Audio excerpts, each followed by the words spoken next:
Assalamualaikum warahmatullahi wabarakatuh. Gue lupa ngomong apaan. Assalamualaikum warahmatullahi wabarakatuh. Semangat pagi.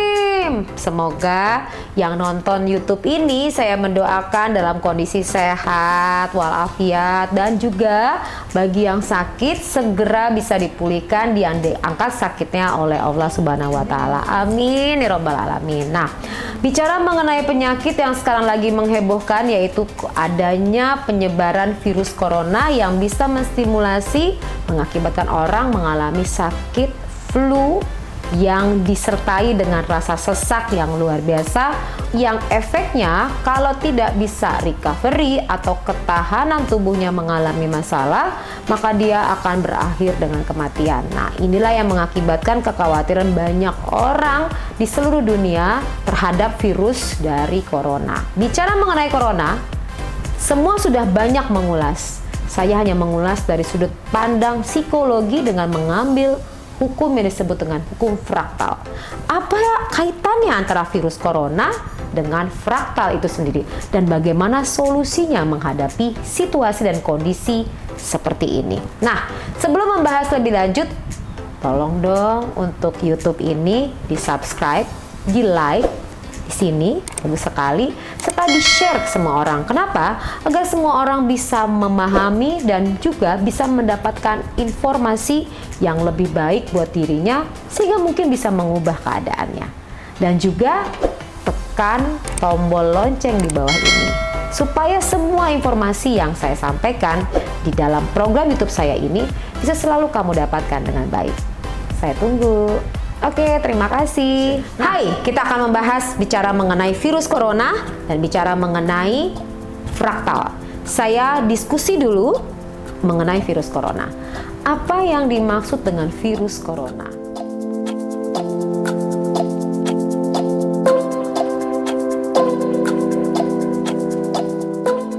Sebuah virus yang menyerang imunitas tubuh manusia. Virus tersebut ini kalau dilihat lagi lebih kecil lagi, dia merupakan bentuk yang sangat kecil sekali, yaitu berukuran nano. Nah, bicara mengenai nano itu sendiri, saya mau memperlihatkan bahwa ternyata nano itu kalau diuraikan lagi adalah atom, diuraikan lagi adalah ion, diuraikan lagi ion adalah kuanta, diuraikan lagi adalah energi. Kita bicara mengenai teori fraktal.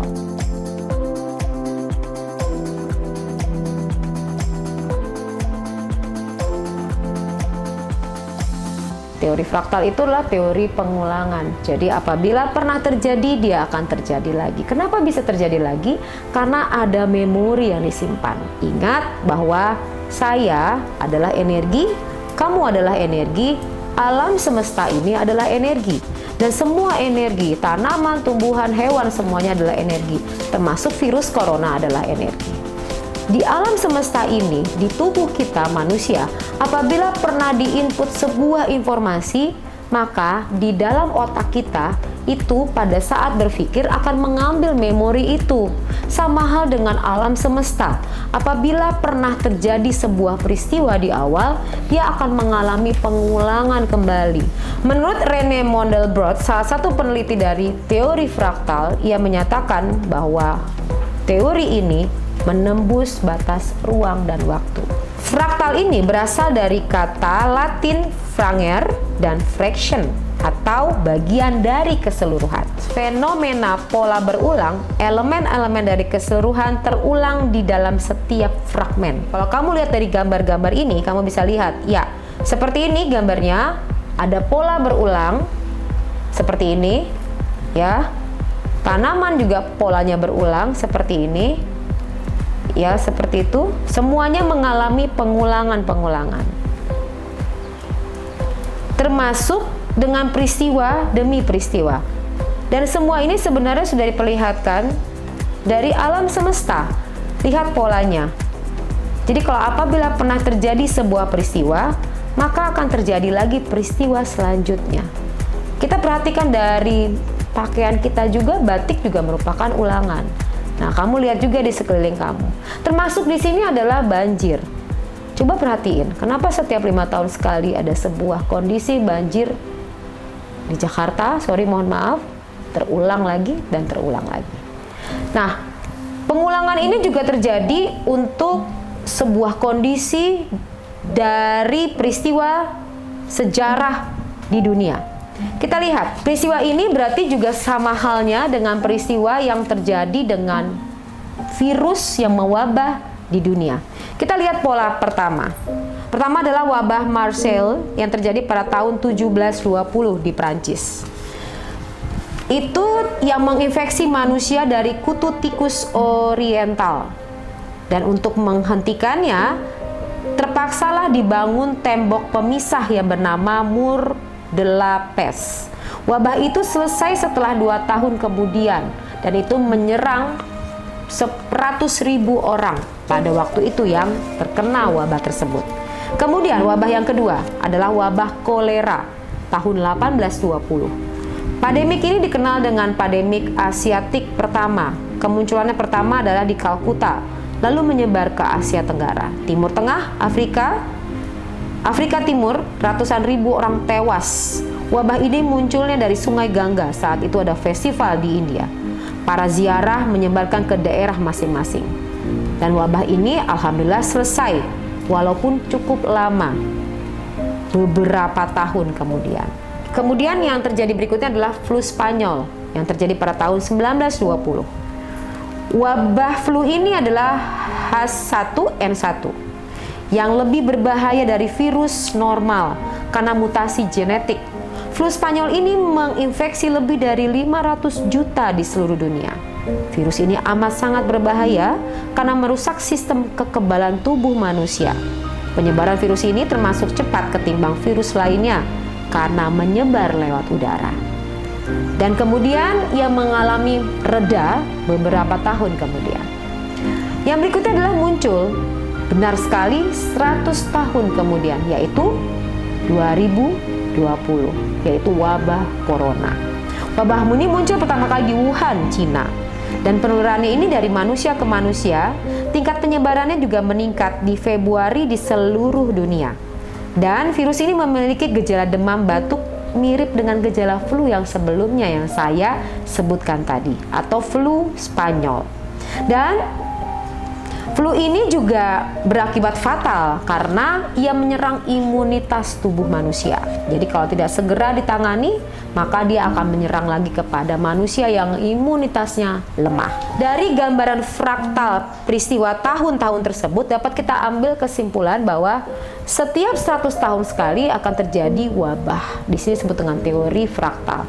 Namun pola yang harus kita ambil adalah pada saat tersebar, berapa tahun sih dia bisa recovery? Itu yang menjadi poin dari kita. Kita bisa mengambil, bukan meramal ya, tapi kita bisa mengambil intisarinya. Kalau setiap penyebaran wabah dia berakhir 2-3 tahun, yang pertama 1720 ya, yang kedua adalah 1820, kemudian 1920, berarti asumsinya dari teori fraktal ini terhadap virus corona berakhir dari mulai starting kurang lebih 2-3 tahun. Dan ini statement ini bukan berdasarkan dari penerawangan atau peramalan, tapi dari teori fraktal ini sendiri. Hal ini diperkuat oleh statement dari Michael Levitt, seorang yang memenangkan hadiah Nobel Kimia tahun 2013, bahwa berdasarkan perhitungan dari biofisikawan pemenang Nobel itu telah memberikan harapan bahwa akhir pandemi corona ini sudah dekat, artinya tidak begitu lama lagi. Kalau diasumsikan adalah 2 tahun atau sampai 3 tahun, bisakah dipersingkat? Tentu bisa. Kenapa? Karena kembali lagi saya nyatakan bahwa virus corona ini adalah energi. Untuk bisa mempersingkat, kita perlu men-shortcut dengan cara dilakukan secara energi lagi. Yaitu dengan apa? Dengan kekuatan doa. Kenapa doa menjadi kekuatan untuk bisa memutus mata rantai tersebut atau meng-cut off, selain dengan mengisolasi diri atau tidak berdekatan secara physically distancing, tapi juga ada teknik lainnya dengan cara meningkatkan imun tubuh serta kekuatan doa di sini. Kita bicara mengenai doa. Sepengetahuan Anda, doa itu apa? Doa itu kata apa? Apakah doa kata benda atau kata kerja? Bicara doa adalah kata benda, berarti mengandung energi. Karena doa adalah energi, maka disampaikanlah, dikeluarkanlah dengan segenap rasa. Karena doa itu sendiri adalah rasa. Rasa manusia yang tersimpan di jantung atau kolbu tersebut itu sangat terkonektivitasnya. Oleh sebab itu saya menyarankan kita semua berdoa. Karena bicara mengenai doa adalah rasa, maka bagaimana doa ini bisa dipanjatkan oleh kita semua. Tidak hanya dari satu agama, saya menyarankan semua agama bisa segera melakukan doa bersama. Tidak perlu melalui rumah ibadah karena kita sedang melakukan physically distancing, tapi dengan cara berdoa dari rumah masing-masing. Kekuatannya ditingkatkan sehingga akan menggerakkan seluruh kekuatan yang ada. Namun harus diperhatikan, pada saat berdoa tidak dengan kata-kata yang negatif karena akan menarik hal tersebut, tapi dengan cara kata-kata yang positif agar virus tersebut atau corona tersebut pergi dengan ikhlas atau letting go tanpa meninggalkan hal-hal yang destruktif lainnya. Dan juga pada saat berdoa lakukan dengan segenap perasaan yang paling dalam. Ini mungkin saatnya kita mendekatkan diri kepada Tuhan, apalagi menjelang memasuki bulan Ramadan. Nah, saya menghimbau seluruh masyarakat Indonesia, bahkan dunia, ayo segera kita berdoa. Sudah lama, mungkin terlalu lama untuk meninggalkan Tuhan. Nah, waktunya kita kembali lagi berdoa, serta tetap melakukan physically distancing, sehingga tidak tersebar lebih banyak lagi, dan juga tetap berpikir positif dan stop penyebaran hal-hal yang negatif yang menakuti orang lain yang mengakibatkan imunitas semakin turun. Ayo sama-sama kita kembali lagi kepada Tuhan. Penasaran apa yang akan saya ungkap selanjutnya? Makanya tetap selalu di YouTube saya ya. Ruang Curhat bersama Poppy Amalia.